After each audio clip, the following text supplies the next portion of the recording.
Ses, napadaan ka. Wala si Lorena dito eh. She left earlier. May lalakarin daw siya.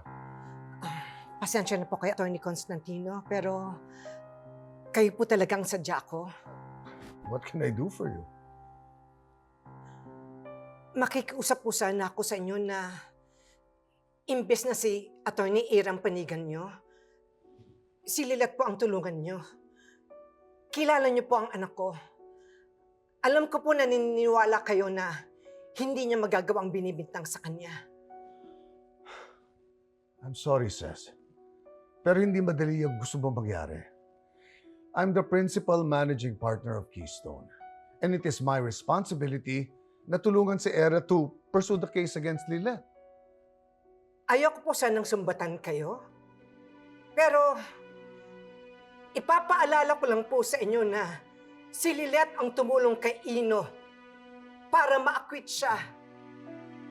At ngayon po na si Lilet ang nasasakdal at nangangailangan ng tulong nyo, huwag nyo naman po sanang talikuran ng anak ko.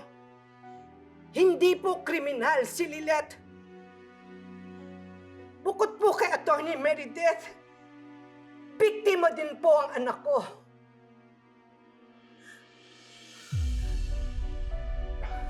Ses, Atty. Constantino, nagmamakaawa po ako sa inyo. Kayo na lang po ang malalapitan ko. Tulungan niyo po ang anak ko. what do you expect me to do? Kausapin niyo po si Atty. Eira. Kumbinsihin niyo po siya na wag na ituloy ang demanda laban kay Lilet.